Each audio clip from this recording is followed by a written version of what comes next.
The sound of the diner's bell jingled, barely cutting through the heated voices that already filled the air. Maya, her heart pounding, couldn't ignore the cruel laughter from across the room. She sat there, in her wheelchair, staring at the plate of pancakes before her, her hands resting on the table. The clatter of forks and knives was a background hum to the whispers, the stares, the muttered insults that followed her wherever she went. Today, it was no different. A loud smack. Her plate of pancakes shot out of her lap like a missile. The syrup splattered across the floor, the eggs sliding onto the tile. The sound was loud enough to turn heads, but what followed was worse. The laughter. "Look at her," Black Cripple, one of the boys, snickered, his voice sharp and mocking. Maya's heart sank as she looked up to find 3 teenagers grinning at her. One of them, Dylan, the ringleader, was already high-fiving his friends. The others joined in with laughter, filling the small diner with their cruel noise. Maya's hands trembled as she reached down to grab her fallen food. Her body wanted to shrink, to melt into the floor, to disappear. But she couldn't. She was trapped in this moment, in this space, in a world that saw her as less than, and today she felt every ounce of that weight. "You're pathetic," Dylan called out, his voice rising. The other 2 laughed louder. Maya squeezed her eyes shut. She could feel the heat in her chest, the sting of tears that she tried desperately to hold back. "Hey, don't just sit there. You're a freak." Another of the boys, Jack, chimed in, standing up and giving her wheelchair a hard push, sending her back a few inches. The motion sent her stomach churning. The room seemed to freeze. For a moment, there was just silence, like everyone in the diner was too afraid to look, too afraid to do anything. The waitress, an older woman named Marion, stood still behind the counter, her hands shaking as she looked between the bullies and Maya, unsure what to do. Maya's breath caught in her throat. Her body wanted to scream, to shout at them, but all that came out was a choked sob. The sting of humiliation hit her in waves. Why did it always have to be like this? Why was she always made to feel small? But she couldn't let them see her break. She wouldn't let them win. With trembling hands, Maya bent down and began gathering the pieces of her ruined meal, trying to piece together the shattered remnants of her dignity. She heard them still laughing behind her, still taunting her. "Can't even eat without making a mess," Dylan sneered. His words cut deeper than the shove had. The weight of it all almost suffocated her. But then she heard something else. Something that didn't fit with the tension in the air, the weight of the insults. A low rumble. It started as a distant growl, like thunder, but it quickly grew louder. Maya paused, her hands frozen in midair as she turned toward the source of the sound. She could feel it vibrating in the walls of the diner. Motorcycles. The sound was unmistakable, the rumbling engines of a group of bikes pulling into the parking lot. She could hear them coming closer, louder, like an approaching storm. The sound cut through the tension in the air like a blade, distracting her from the pain, pulling her focus. She felt something shift in the air, something unfamiliar. The teenagers didn't notice it at first. They were too wrapped up in their cruel fun, too sure of their superiority. But the patrons of the diner had begun to look out the windows. Eyes darted toward the parking lot, where the motorcycles lined up with precision, their chrome frames gleaming under the bright morning sun. The bikers parked in perfect rows, the engines roaring to a halt one by one. And then the door to the diner swung open. The bell jingled, breaking the silence in an unexpected way. The room stilled.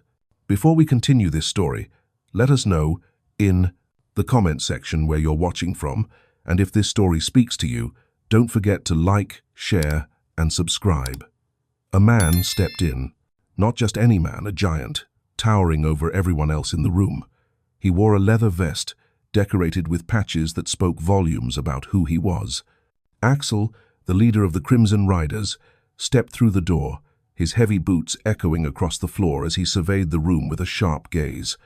Behind him, the other bikers filed in, their presence filling the room. They were large, intimidating, but there was a sense of solidarity in their movements. Axel scanned the diner like a predator, eyes sharp as they locked onto the bullies. The teenagers, still laughing moments ago, went silent. Their smug expressions faltered, the color draining from their faces. They had no idea who these bikers were, but they knew one thing. These guys didn't mess around. Axel's eyes flicked to Maya. She was still sitting there trying to collect herself, but he could see it. He could see the pain, the embarrassment, the hurt. He moved toward her without hesitation. The bullies looked on, their arrogance faltering as Axel's figure loomed over them. Maya felt the room hold its breath. She felt the shift, the weight of it, the power of the bikers in the room. It was like the air was crackling with electricity. Axel knelt down beside her, his large frame bending to her level. Maya looked up, startled by the unexpected kindness in his eyes. For the first time that day, someone saw her not as a target, not as a victim, but as a person. His voice was quiet, but it carried the weight of 100 unspoken words. "Hey," he said, looking at her with calm authority, "don't let them get to you."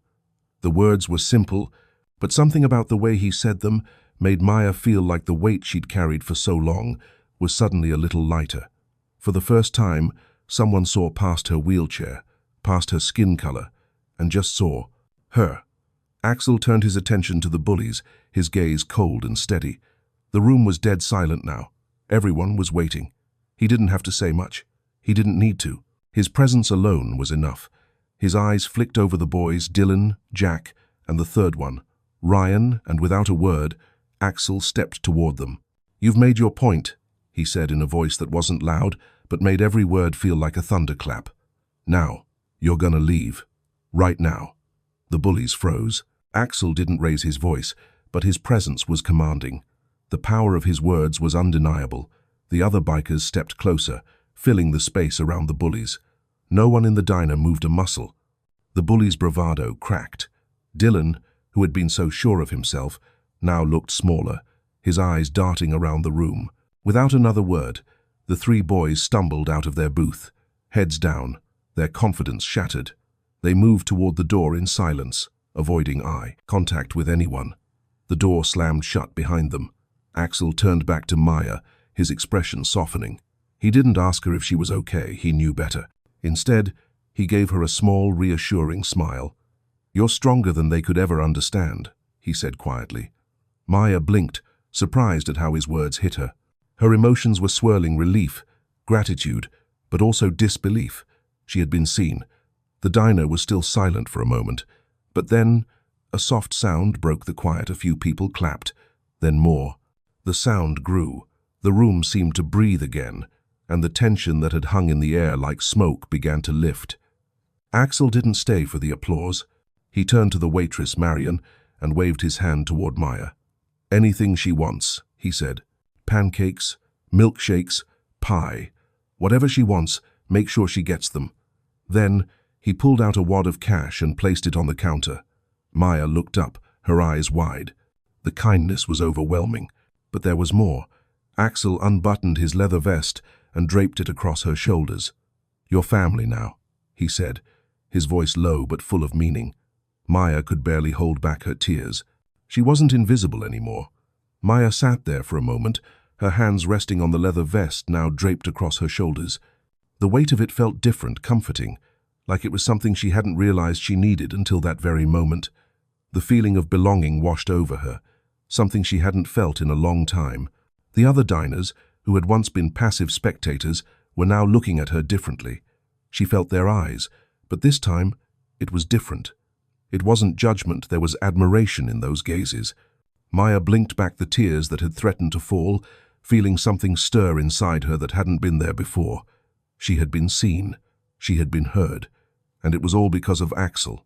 The bikers, now standing in a loose circle around her, seemed to understand that they had done something bigger than just standing up for her. They had shifted the atmosphere. They had made it clear that no one was going to be bullied here today. And it didn't matter who you were, or what you looked like. Respect was the rule now. Axel stood by the counter for a moment, giving her space but never straying too far. His eyes flicked over to the door where the bullies had exited, as if silently daring them to come back. But they didn't, and they wouldn't, not after today. Maya couldn't help but let out a small breath, the weight on her chest finally starting to lift.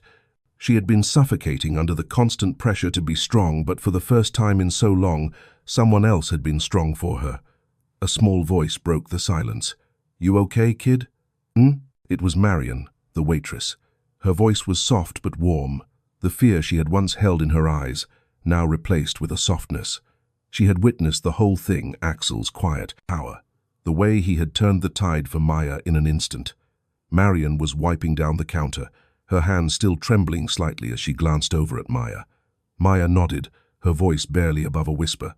"Yeah," she said, but there was more in her tone now, more strength, more conviction. "I'm okay." Marion smiled gently, her hands now moving to the side to bring over a fresh plate of pancakes. The syrup was warm, the steam rising off the dish in front of her. It wasn't just food, it was a gesture, a healing moment. "On the house," Marion said, pushing the plate in front of Maya. Maya looked up at her, a small smile tugging at her lips. The kindness from this woman, from Axel, it was all too much to take in at once. She had come to expect the world to be harsh. But today had been different. Axel moved toward the door, his voice reaching back to the bikers. "We're out of here," he called out to his crew, not looking back, but making sure everyone knew, and it was time to leave. The bikers began to move toward the exit, their boots tapping on the floor. Axel was the last one out, his eyes catching Maya's one last time before he stepped outside. He nodded once, a small, reassuring gesture. He didn't say goodbye. He didn't need to. The moment had already spoken louder than words. The door closed behind them with a soft jingle, and the diner was left in stunned silence for a moment. The room seemed to settle, as if a great weight had been lifted. No one spoke. No one really knew what to say. Maya sat there, still processing it all. The pancakes in front of her suddenly felt too heavy to eat, but she forced herself to take a bite. The taste of warmth filled her mouth, and for the first time today, she felt like she was able to breathe. She swallowed hard, wiping her eyes quickly. She wouldn't cry, not now. She had already done that, and it wasn't because of the bullies or the embarrassment. It was because she had been shown something she didn't expect, compassion, and that was enough to change everything. The waitress, Marion, leaned against the counter, watching her. After a moment she spoke again, quieter this time, but her words held something deeper now. "You know," Marion said, "those bikers, they have a reputation. They're not just about motorcycles and leather jackets. They protect people. They're the real deal." Maya nodded. She hadn't asked for this. She hadn't asked for the bikers to come in and change everything. But now that they had, she realized how much she needed it, how much everyone needed it. A few more patrons had gathered their courage and stood up to leave, nodding at Maya as they passed. There were smiles now, nods of support. None of them had stood up before. But now, they didn't need to say anything. They had witnessed something real. Marion moved back to her work, but she kept stealing glances at Maya. The small exchanges between the patrons and Maya didn't go unnoticed. Something had shifted. Something had changed. But Maya was still trying to find her footing in the middle of this change. How do you go from being invisible to being seen in such a short time? She took another bite of her pancakes, the warmth still lingering on her tongue. The room was quieter now, but not in the way it had been before. It was as if the diner had collectively exhaled, as if everyone there had felt the shift in the air. Maya glanced at the clock on the wall. 30 minutes ago, she had been humiliated. Now, she felt stronger. Here brings us to the end of the story. If this story touched your heart, be sure to like, share, and subscribe for more stories like this. Now, we want to hear from you. What would you have done if you witnessed something like this? Would you have stood up for Maya?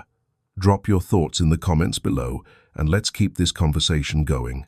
Your words might just inspire someone else to take action. When the moment comes. Thanks for watching, and see you in the next video.